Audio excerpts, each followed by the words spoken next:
स्वागत है आपका। आज के एपिसोड में सबसे पहले देखते हैं पिछले अभ्यास प्रश्न को।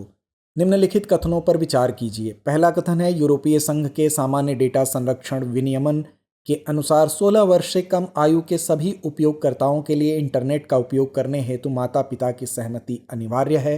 दूसरा कथन, भारत के डिजिटल व्यक्तिगत डेटा संरक्षण अधिनियम 2023 का उद्देश्य 16 वर्ष से कम आयु के बच्चों के सोशल मीडिया के उपयोग को विनियमित करना है। उपर्युक्त में से कौन सा या कौन से कथन सही है या हैं?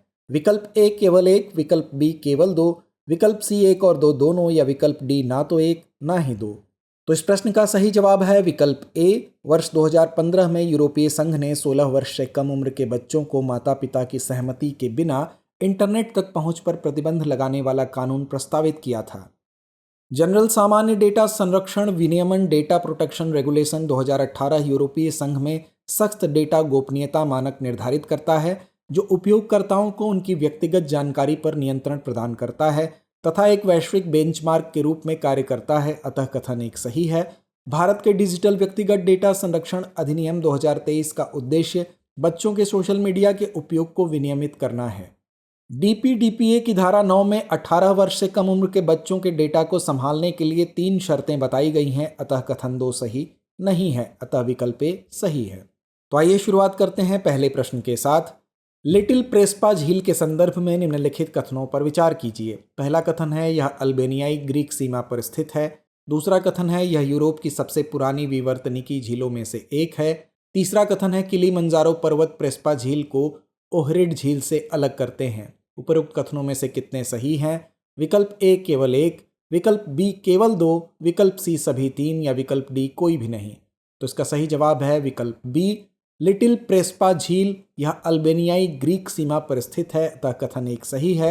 यह यूरोप की सबसे पुरानी विवर्तनिकी झीलों में से एक है। अतः कथन 2 सही है। गैलिसिका पर्वत प्रेस्पा झील को ओहरिड झील से अलग करते हैं, जो यूरोप की सबसे पुरानी और गहरी झीलों में से एक है। अतः कथन 3 सही नहीं है।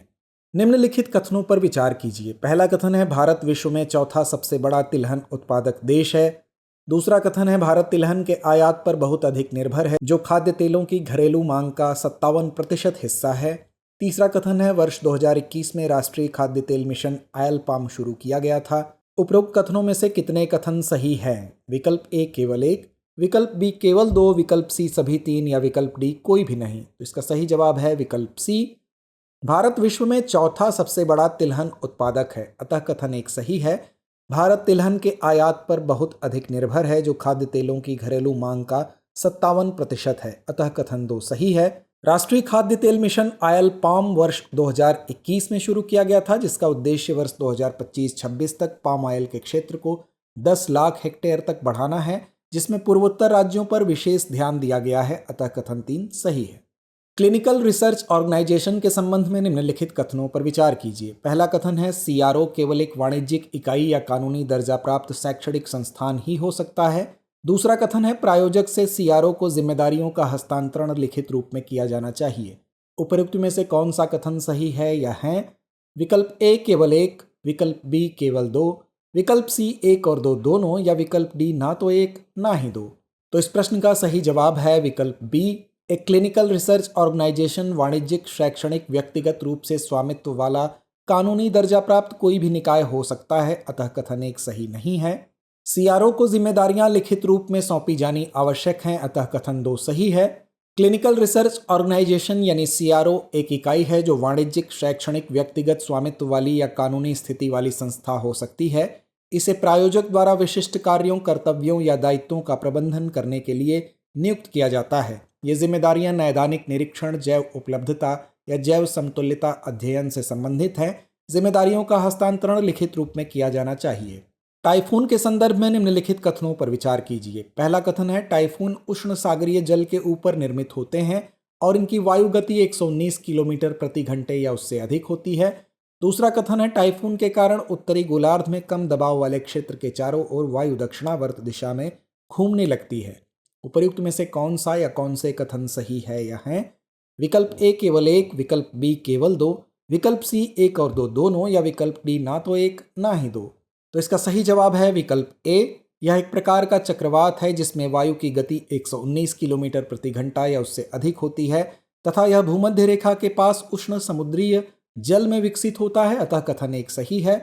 जब उष्ण एवं आर्द्र वायु समुद्र की सतह से ऊपर उठती है तो इससे निम्न दाब का क्षेत्र बनता है। कम दाब वाले क्षेत्र के चारों ओर से तीव्र गति से अंदर की ओर वायु के परिसंचरण से चक्रवात की स्थिति बनती है। इसमें उत्तरी गोलार्ध में वायु वामावर्त दिशा में तथा दक्षिणी गोलार्ध में दक्षिणावर्त दिशा में घूमती है, अतः कथन 2 सही नहीं है। SMR 300 स्मॉल मॉड्यूलर रिएक्टर के संबंध में निम्नलिखित कथनों पर विचार कीजिए। पहला कथन है SMR 300 एक कॉम्पैक्ट दाबित हल्का जल रिएक्टर है जो कम से कम 300 मेगावाट विद्युत ऊर्जा उत्पन्न करता है।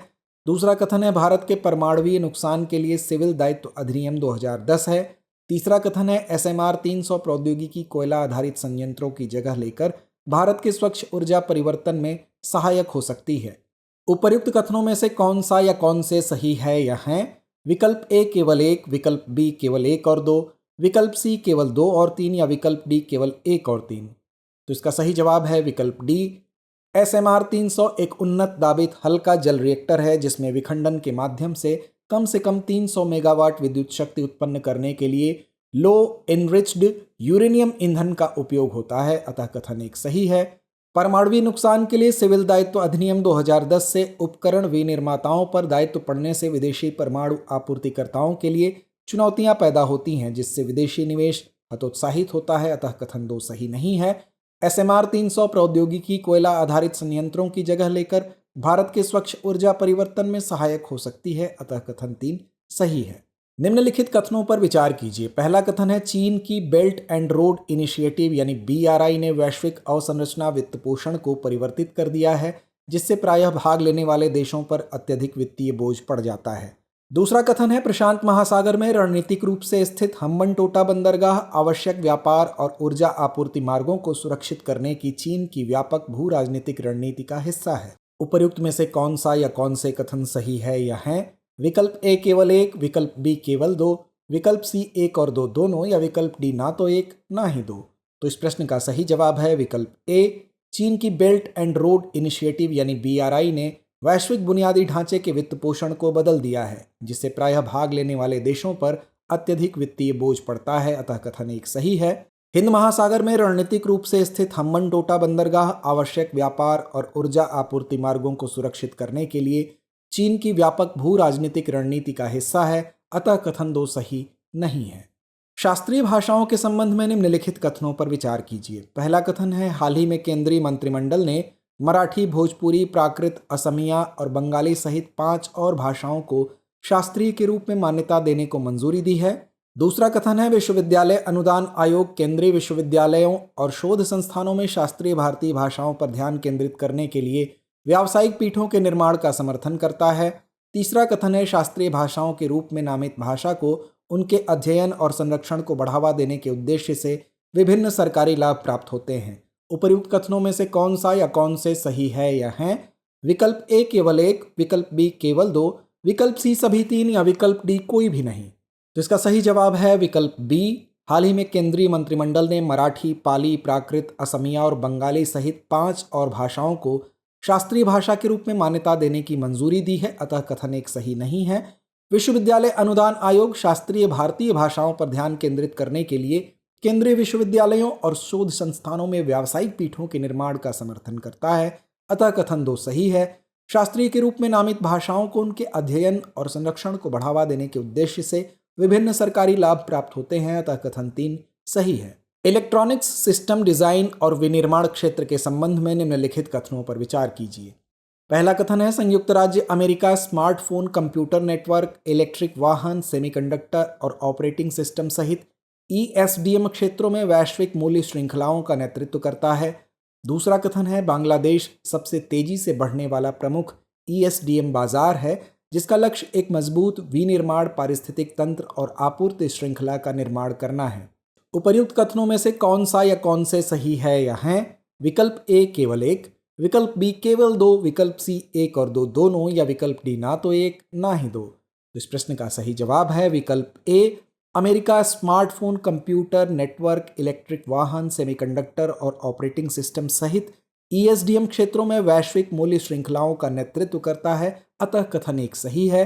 भारत सबसे तेजी से बढ़ने वाला प्रमुख ESDM बाजार है, जिसका लक्ष्य एक मजबूत विनिर्माण पारिस्थितिक तंत्र और आपूर्ति श्रृंखला का निर्माण करना है, अतः कथन 2 सही नहीं है। निम्नलिखित कथनों पर विचार कीजिए। पहला कथन है, अरब सागर के तीव्रता से गर्म होने से बाढ़, गर्म लहरों और चक्रवातों जैसी चरम मौसम की घटनाओं का संकट बढ़ गया है।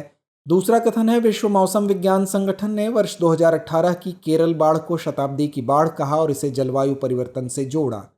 तीसरा कथन है, केरल में 3 अलग अलग भौगोलिक क्षेत्र हैं और तीनों ही आपदाओं विशेषकर बाढ़ और भूस्खलन से प्रभावित हैं। उपर्युक्त कथनों में से कौन सा या कौन से सही है या हैं? विकल्प ए केवल 1, विकल्प बी केवल 2, विकल्प सी सभी 3 या विकल्प डी कोई भी नहीं। इसका सही जवाब है विकल्प सी। अरब सागर के तीव्रता से गर्म होने से बाढ़, लू और चक्रवात जैसी चरम मौसम की घटनाओं का संकट बढ़ गया है, अतः कथन 1 सही है।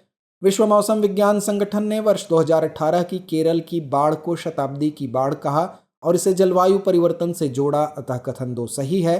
केरल में 3 अलग अलग भौगोलिक क्षेत्र हैं और तीनों ही आपदाओं विशेषकर बाढ़ और भूस्खलन का सामना कर रहे हैं, अतः कथन 3 सही है। तो आइए अंत में नोट करते हैं आज का अभ्यास प्रश्न। पूर्वोत्तर मानसून के संबंध में निम्नलिखित कथनों पर विचार कीजिए। पहला कथन है, उत्तर पूर्वी मानसून या मानसून का निवर्तन अक्टूबर से दिसंबर तक होता है, जिसमें उत्तर पूर्वी पवनें प्रवाहित होती हैं। दूसरा कथन है, पूर्वोत्तर मानसून तमिलनाडु के लिए वर्षा का प्राथमिक स्रोत है। उपर्युक्त में से कौन सा या कौन से कथन सही है या हैं? विकल्प ए केवल 1, विकल्प बी केवल 2, विकल्प सी 1 और 2 दोनों या विकल्प डी ना तो 1 ना ही 2। तो इस प्रश्न का जवाब कमेंट बॉक्स में देना ना भूलें। धन्यवाद।